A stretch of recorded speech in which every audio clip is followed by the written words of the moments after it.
Olá, eu sou Diego Amorim, seja muito bem-vindo ao Boletim a Mais com as principais notícias da manhã desta terça-feira, 30 de junho de 2020.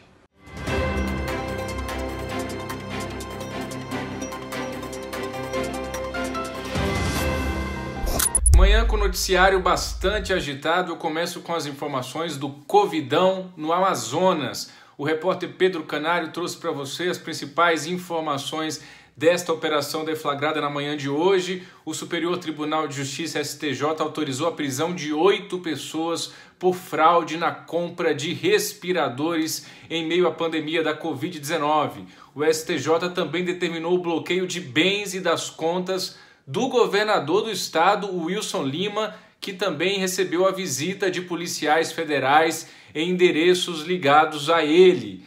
A PF chegou a pedir a prisão do governador, mas o STJ negou esse pedido. A Secretaria de Saúde informou que a sua secretária sim foi presa e todos os alvos de prisão dessa operação você confere no antagonista.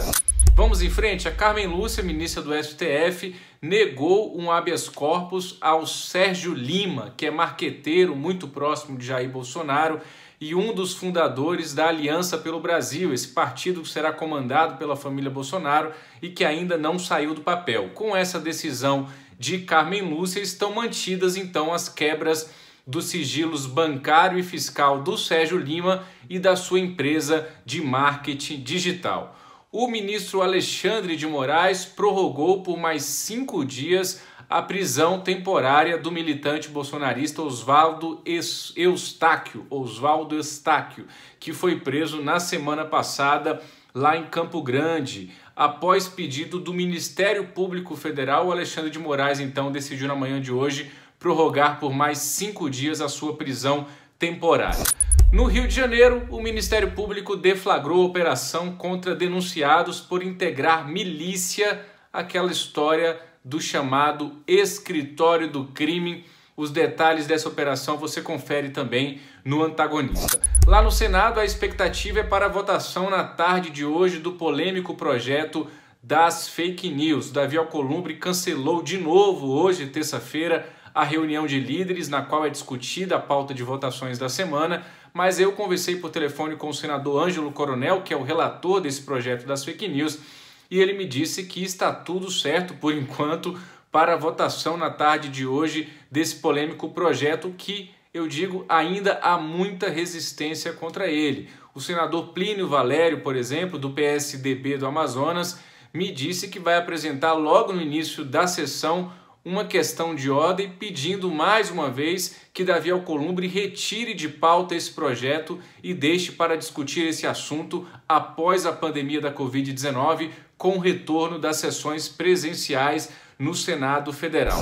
Na Câmara, a votação da chamada PEC do adiamento das eleições, que já passou pelo Senado, deve acabar ficando para amanhã, quarta-feira, e o relator dessa PEC, ao que tudo indica, será o deputado do PT do Ceará, José Guimarães. O líder do Cidadania, Arnaldo Jardim, disse hoje que o diálogo está mais intenso em torno desse assunto e, de fato, o pleito deve ser adiado de outubro para novembro, com algumas, digamos, contrapartidas que o Centrão está acordando lá na Câmara, como a extensão do repasse de grana para os prefeitos até o fim do ano e também o retorno da propaganda dos partidos no rádio e na televisão. Vamos acompanhar e ver como vai terminar essa história toda do adiamento das eleições em razão da pandemia da Covid-19.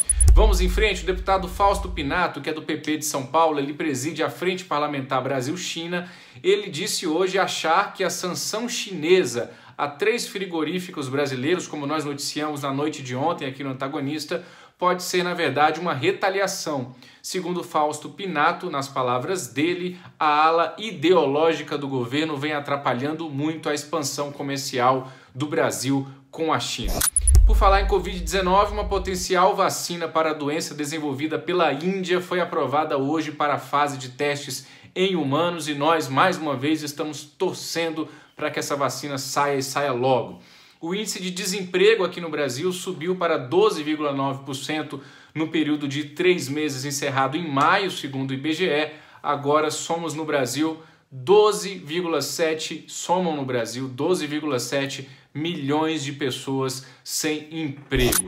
Termino o boletim de hoje com a informação de que a Fundação Getúlio Vargas, a FGV, informou que o mestrado de Carlos Decotelli, que ainda é ministro da Educação do governo Jair Bolsonaro, ainda que não tenha nem tomado posse, só será verificado após a pandemia. Lembrando que o doutorado e o pós-doutorado de Decotelli não eram verdadeiros. Um grande abraço, até amanhã e tchau!